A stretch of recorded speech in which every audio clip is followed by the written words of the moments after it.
Fox 13 helps you make every day a good day. Last thing before 5, the battle for control of Tampa with those pesky Gasparilla Pirates. And the city, of course, is officially underway. The Pirates have demissed a crew of Gasparilla on Tuesday. Yes, storming into downtown Tampa, demanding Mayor Jane Castor surrender the key to the city. Of course, it's a tradition that dates back over a century as the Pirates prepare for their massive invasion this Saturday. But as is customary, the mayor not in a giving mood. She refused to hand over control of the city. And this really just sets the stage for Saturday when the Pirates will be successful in getting that key, sources tell us. They will then celebrate with a big parade, which kicks off at 2 p.m. First of all, Ahoy. Get your day started the right way with Good Day Tampa Bay. New this morning, an urgent warning from some of the nation's top doctors. Some children and adults suffering from severe complications after undergoing anesthesia. This morning, the link between the cases. I cannot describe it. This is so sad. A neighbor heartbroken, a sister traumatized after finding her little brother dead in their home. And the person accused makes this even more unbearable. What we've learned about this tragedy. And all you care about is getting your dog back safely. You'll do anything, just like I did. I pulled out my credit card, ready to go. We'd do anything for our pets, and a con artist counting on that this morning, how one family was scammed after their dog ran away, and how you can avoid the trick that caught this family off guard. Good morning and welcome to Good Day Tampa Bay at 5 on this Wednesday. I'm Matthew McClellan in for Jen. And I'm Elise Wick. Walter will join us coming up in the next hour. Davo, cold out there. Oh, very cold indeed, and the wind chill's making it feel even colder than the cold. So we still have the freeze warnings up really for all those areas shaded in purple, and right along the coast, not so much, but you still have a cold weather advisory along the coast. Either way, you're not getting rid of it. So 30 degrees is where we sit in Crystal River now, 32 in Brooksville, also below freezing in Wauchula, Arcadia, Northport, ironically enough. Lakeland and Wesley Chapel, you're in the mid-30s. Tampa's at around 40, but you throw in a little bit of wind. Tampa feels like 33, Lakeland feels like 29, and so does Brandon. We're going to have a beautiful day today, mostly sunny skies. A couple of clouds filtering through first thing this morning, but we should have a decent amount of sunshine, and high temperatures struggle just to make it back again into the upper 50s this afternoon. All right, Dave, thank you. Taking you out to the roadways right now. Here's I-4. This is near Thenota-Sassa Road. It looks like off to the ramp there, an incident, so we'll keep you updated on that. And then over to 75, just near Sun City Center Boulevard. There were reports of an incident here. It looks like it's cleared and moving along fine for you now. Overall, a lot of green. Pasco, Hernando County majors seem to be all smooth sailing. Pinellas County, a fine ride for you, too. And then heading on down to Manatee County, everything over the Manatee River, that's all in good shape. Your Big Bay bridges moving along as well. Well, we start this hour with a developing medical warning, a new alert from international medical associations after several young patients have died or suffered severe reactions to general anesthesia. Anesthesiologists believe that they've discovered an alarming link to patients of Venezuelan ancestry, and parents and young patients are increasingly being asked about their genetic history ahead of procedures. Fox 13's Kelly Cowan is on the story for us. Kelly, this sounds really scary. And it is, and it has to do with a very specific genetic mutation. So we're not talking about a very broad part of the population, but it's certainly something that doctors, especially here in South Florida, want parents to be aware of. While adverse reactions to anesthesia are rare, there have already been 2 cases that are known to have been linked to this specific genetic mutation here in the state of Florida.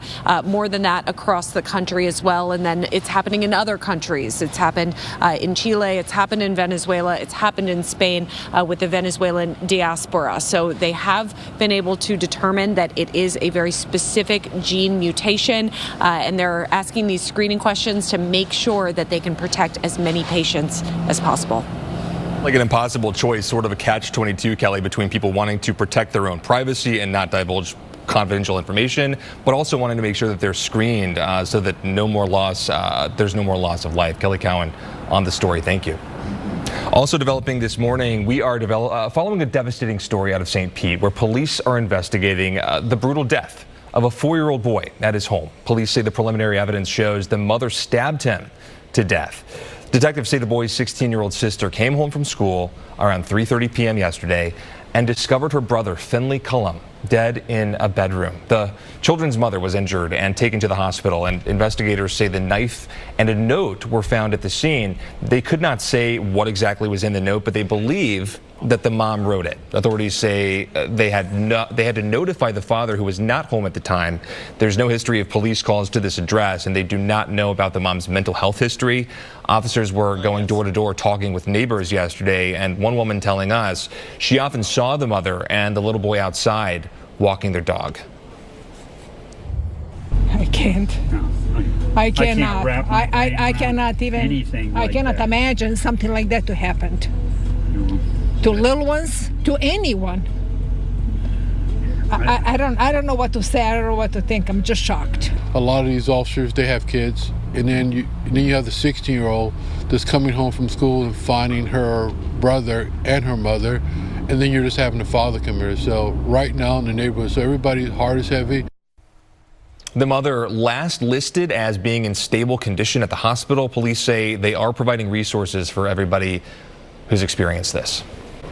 Also out of Pinellas County, a couple with a warning for other dog owners. They say they were scammed out of nearly $2,000 as they searched for a lost puppy they were training. Now, Dennis Morita says the German Shepherd named Hazel slipped through a hole in the fence. They searched for Hazel. They posted her photo online.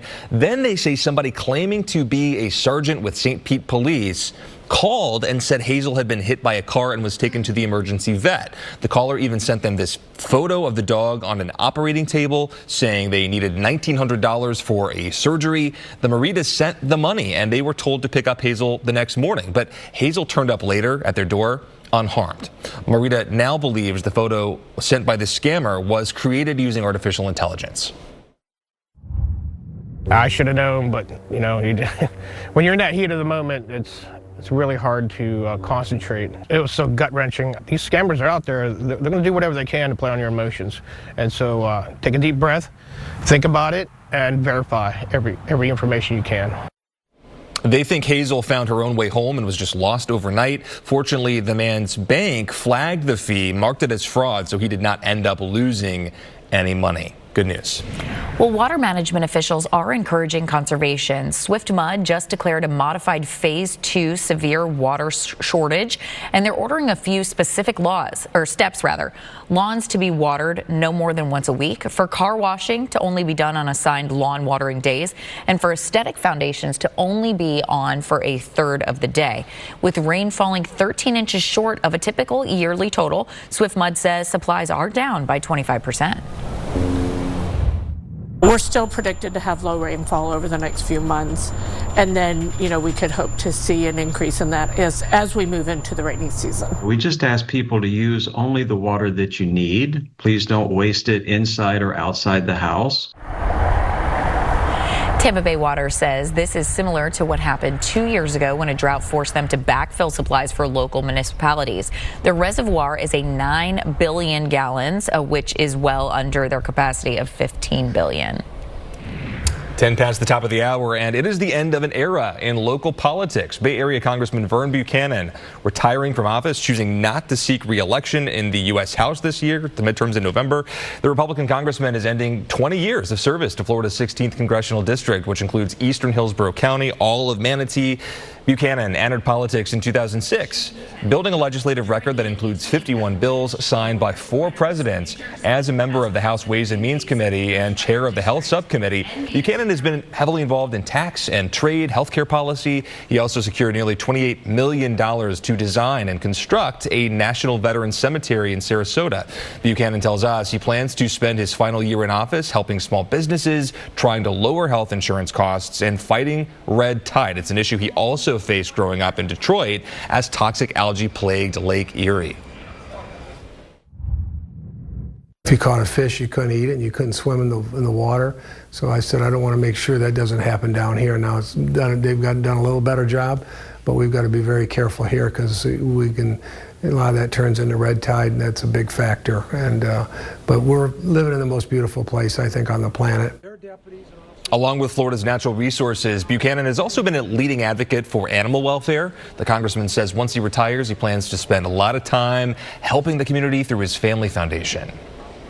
Okay, we know they have 9 lives. How could cats help us live longer? There's a new study that could be key in better human health. Why felines are the key, coming up next. Plus, our wintertime ocean temperatures mimic their summertime ocean temperatures.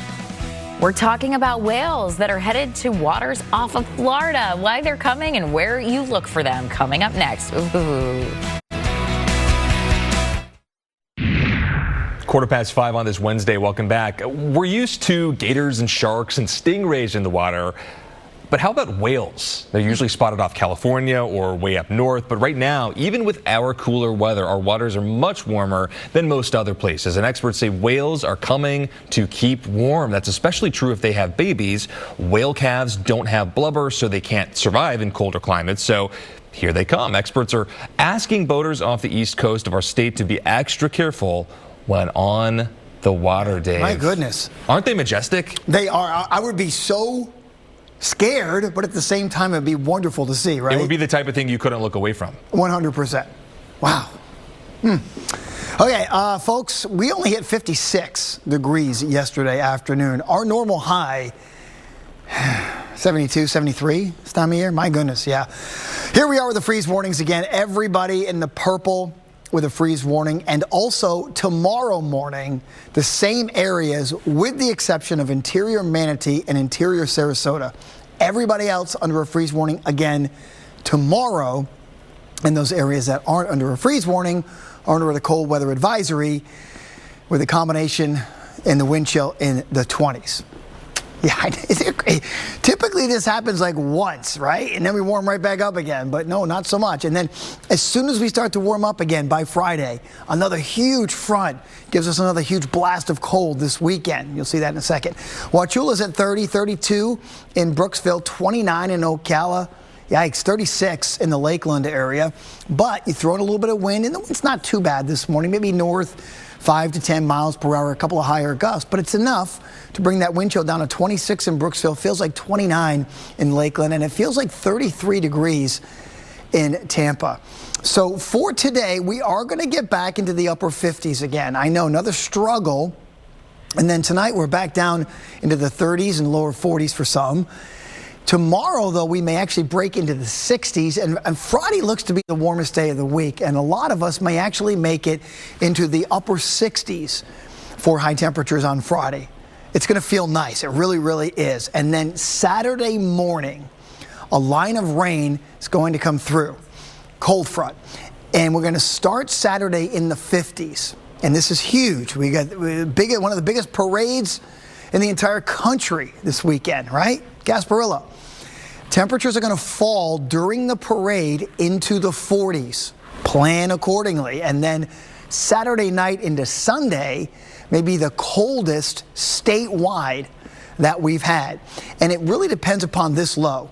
As this low starts to move off the eastern seaboard and begins to start to crank up, the stronger this low becomes, the more cold air just continues to get pulled into our direction. So, again, once you get into, Sunday morning, you're going to have a lot of 20s again and wind chills in the teens and stuff like that. Could this be the coldest Gasparilla in history, right? High temperature was in the mid-50s, 2022, 2017, it was in the upper 50s. Last year, Gasparilla was 81 degrees. And this week, it's going to be dropping into the 40s. And you can see on Sunday, our temperatures are going to stay in the 40s.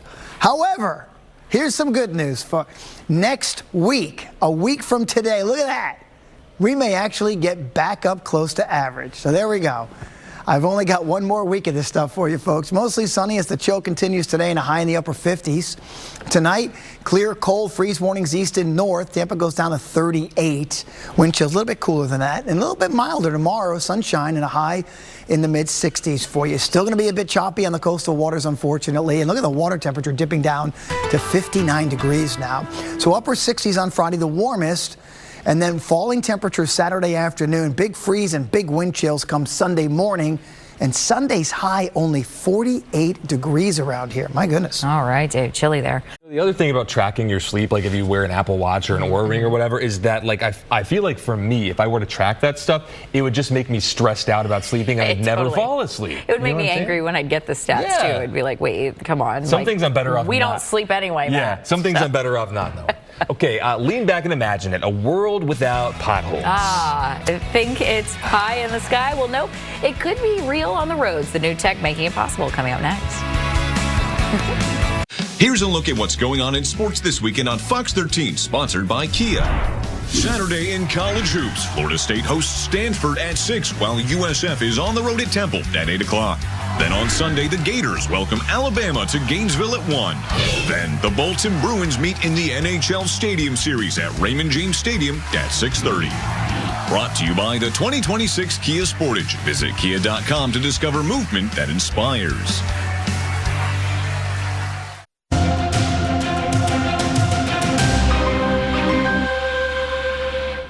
It is one of those moments you remember exactly where you were when it happened. 40 years ago today, Space Shuttle Challenger exploded just a few minutes after launch. The blast killed everyone on board, including school teacher Krista McAuliffe, and TVs had been rolled into classrooms across the U.S. so students could watch, never expecting to see that tragedy unfold. An investigation later found a gasket malfunction because of cold temperatures before liftoff. NASA shut down the shuttle program for nearly 3 years after the disaster. All right, cold temps plus snow and ice can be hard on roadways. We know this, and you know what that means. Yeah, potholes. Yeah, researchers out west are experimenting with a new kind of pavement that would make those pests a thing of the past. And it could work even here in Florida. Fox's Kevin Uretsky takes a closer look. Okay, it is consistently one of the best airports in the U.S., but it's not just a beacon for travelers. Tampa International is looking for workers at a big hiring event. Your chance to hang out with Phoebe when we come back. Stay with us. Count on Fox 13 for Tampa Bay's best Gasparilla coverage. You're watching Good Day Tampa Bay. Just about 5:33 on this Wednesday. Oh, I forgot, Matt. On Wednesday. this Wednesday, January 28th. I'm Matthew McClellan. And I'm Elise Wick. Dave, we're trying over here. We're trying. Listen, I love the energy. I do. You come back off a cruise. Matt hasn't worked with us in a little bit. I love it. I love it. Now, let's get to the reality outside, folks. It's 32 degrees in Crystal River, Brooksville. Now, listen, Tampa's technically at 40. But nobody lives at the airport, so you go away from the influence of that water near the airport, and it's easily down into the mid-30s. I was driving in this morning. Before I got out to my car this morning, I had ice on the windshield. So many of you are going to be doing that, and most of us don't have scrapers. So what are we going to do? We're just going to throw the defrost on. That's what we're going to do. It'll eventually go away. 41 in Bradenton, 40 in Sarasota, 33 in Venice, and 27 in Northport this morning. Now, let's throw some wind in there because we do have a little bit. The wind's not too bad, but it's enough to bring that wind chill factor down into the upper 20s. Winter Haven, Lakeland, Bartow, Brandon. Feels like 26 in Brooksville. Feels like 33 in Tampa. You get the point. Bundle up, folks. Another day where we will have sunshine, but a struggle with high temperatures going back only to the upper 50s to maybe one or two spots inland. Around 60 this afternoon. Kaylee's? All right, Dave, thank you. If you are heading out, we're still seeing this incident here on I-4 just near Thenota-Sassa Road. You can see it. It is just off on the exit there. The thing's moving around it. All the way out to Pinellas County, a local crash here. Bryan Dairy Road and 74th Street. That's going to slow you down. But downtown Tampa, pretty decent ride for you overall right now. And let's take a look all the way out to your Polk Majors. A lot of green here. 27 to and from Haines City looks good. 17 smooth sailing. Your Polk Parkway, Bartow Road, all in good shape. I hit all of those as I headed over to Cape Canaveral. So I was like, oh, I'm getting there. I'm getting there. All right, looking at your Big Bay bridges, those are moving along fine. No problem there. And your Sunshine Skyway Bridge, a little bit of northbound volume, though. Well, we're not the only ones cold right now. Animals are too. Yeah, that's why animal advocates are asking for donations to keep those four-legged friends safe, keep them comfortable. Fox 13's Heather Healy is on the story for us. And Heather, as we always say, if you're cold, they're cold. Bring them inside, right? Amen. That's exactly right. You said it perfectly. And we've been talking about the cold snap here in the area. And an important thing to think about as we're trying to stay warm are those animals too. And Michael says if you have any blankets to donate, do not leave them outdoors or even leave them in your car. They use those blankets for indoor kennels, and those blankets, they can actually absorb water and they can actually freeze. It makes them colder in this weather, and you want to keep, or we want to keep rather, our furry friends as warm as possible, right? So they absolutely have to stay, if they have to stay outdoors, there are precautions to take, but keep those blankets in a dry area before you take them to your shelter, not your car. All right, also coming up in the next hour, Manatee County, they've got a solution for lost pets in the area. There's an online interactive map, and we're going to show you how to use it coming up around 6:30. It's very, very cool. If you ever lose a pet, God forbid that you do, but if you ever lose one, it's a great tool to use. Heather, I'm still thinking about the piece you shared about how animals need more calories in the cold weather and we can feed them more. Nobody's more excited about that than me. I will be feeding my dog extra, getting them nice and fluffy. Both of them. Yes, For the they definitely months. deserve it. We'll see you later, Heather. Thank you. Well, now to a consumer alert this morning. Thousands of teething toys are being pulled from shelves due to choking hazards. The Consumer Product Safety Commission says 6,800 Yet-O-Namer pull-string teething toys are smaller than they're supposed to be and run the risk of a choking hazard. The agency has already received 32 reports of choking incidents, and the recalled products were sold on Amazon from June to October of 2025. The agency is urging consumers to stop using the toy immediately and to contact the manufacturer to receive a full refund. Well, consumer confidence dropped to a 12-year low this morning. That's according to the conference board, I should say. The reading came in at 84.5, which is down significantly from 94.2 in December. The survey found the economic mood darkened broadly across ages and income levels. Chief economist Dana Peterson says those surveyed cited prices, inflation, oil and gas prices, food and grocery prices, and tariffs and trade, politics, and the labor market. It is 5:39, and Google agreeing to settle a lawsuit claiming its voice assistant was eavesdropping on users. The tech giant says it'll pay $68 million. The lawsuit stems from several Google device owners who say their conversations had been recorded by the smart home devices without their knowledge or use of an activation phrase. Google denies all wrongdoing and reportedly settled to avoid the risk of litigation. Well, your next job could be at Tampa International Airport. TVA is hosting its hiring day today. The airport is looking to fill more than 200 positions ahead of spring break, the busiest travel period of the year. Companies will be looking to hire in multiple areas, including aviation maintenance, parking, food service, and retail too.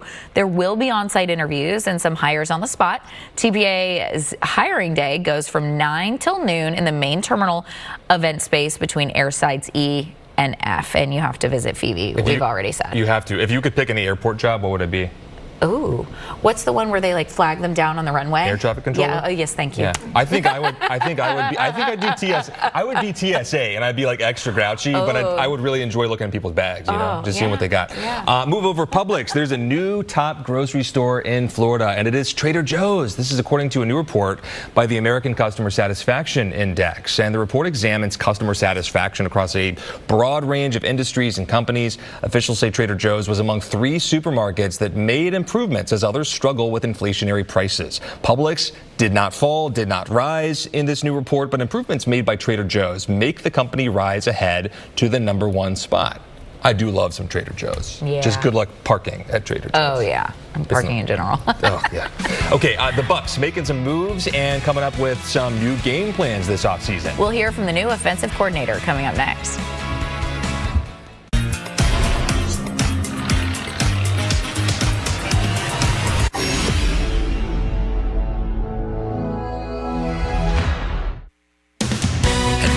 Fox 13 meteorologist Dave Osterberg with your Sky Tower radar forecast. Top of the morning to you, everybody. You go back to yesterday afternoon, and we just got stuck in the 50s. It was one of those days, and we're going to do it again today. Now, granted, maybe a couple degrees warmer this afternoon than it was yesterday, but look at this drop last night. We hit 7 o'clock, and we were in the 40s, and we've been sitting in the 40s in Tampa all morning long as a result. Now, there were plenty of places below freezing this morning. Freeze warnings for much of the state. and the freeze warnings will be extended to tomorrow morning as well, with one exception. Interior Manatee, two exceptions, Interior Manatee and Interior Sarasota. You're under a freeze warning this morning, but not tomorrow morning. I didn't want to make a whole new graphic, just omitting those two for tomorrow. So really what you see here applies for tomorrow morning as well. And if you're not under a freeze warning, mainly along the coast, you're still going to have the cold weather advisories with those wind chills in the 20s from time to time. 32 degrees, so right at the freezing mark for Crystal River as well as Brooksville. I've got a lot of mid-30s, Lakeland. Winter, hey, a real cold start to the day. And even that 44 in Clearwater or the 40 in Tampa, colder than that when you throw in some wind. Miami's at 51. It's 23 in Tallahassee this morning. Okay, and that's nothing compared to what's happening up north. New York, 17. 25 in Charlotte, 21 in Nashville. These are places that haven't even gone above freezing this week, right? So all that ice and that snow is just sitting there, and there's nothing for it to do, nowhere to go. And you even got the 20s into Dallas. So the eastern 2/3 of the country continue to shiver, and they will straight through this weekend into early next week as well. You know, look at the wind chills. We do see some mid-20s wind chills, even in the Brooksville area, wind chill of about 30 or so in Orlando. Noticing a little stream of cloud cover first thing this morning. That'll harmlessly go through, and we'll get back into mostly sunny skies. But you get a north wind. You're draining in that colder air, and it's persistent. Now, our winds will shift. And by Friday, they're going to shift to the southwest, and that's going to warm us up quickly. So Friday, hands down, will be the warmest day of the next 7. But we got a front coming through Saturday morning with a low. This low is eventually going to start to really crank up, deepen, get very strong, and head up the eastern seaboard. Whether or not they get a lot of snow along the coast, still iffy. But what it's going to do is drag more cold air in, more of that deep Arctic air in this weekend.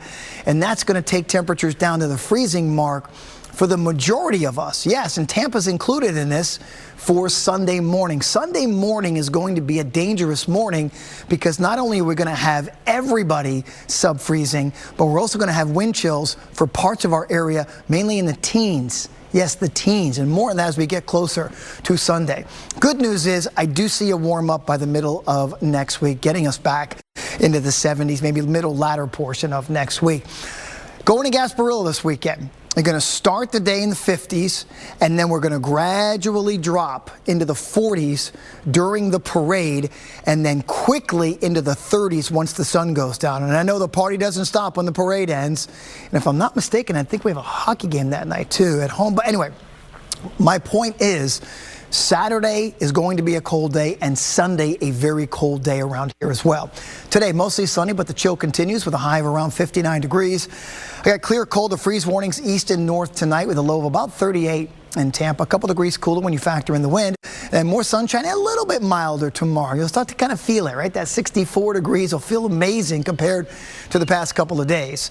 That's tomorrow afternoon. Seas running 2 to 3 feet, so it's going to be choppy again on the coastal waters. Let's take you through the next 7 days. And you see the 55. That's early in the day on Saturday. Then temperatures fall into the 40s. Freezing Sunday morning, freezing Monday morning. Highs eventually by Tuesday, getting back into the lower 60s. All right, Dave, thank you. 12 minutes to the top of the hour, and in sports this morning, Bucs new offensive coordinator Zach Robinson says his offense will be known for always being in attack mode. Hopefully this Zach attack offense does deliver. At his introduction on Tuesday, Robinson saying he's very familiar with the playmakers in the Bucs offense. He singled out guys like Tristan Wirfs, Bucky Irving, all of the receivers, and of course Baker Mayfield. And to this, up ahead for us, it's already a phenomenon on Netflix and on radios. Now, here comes the merch. Hold on, K-pop Demon Hunters. This is for you. Stay with us. And looking ahead to Good Day at 6, a heads up for students in one local county. A big rezoning plan was just approved. Which students will be impacted?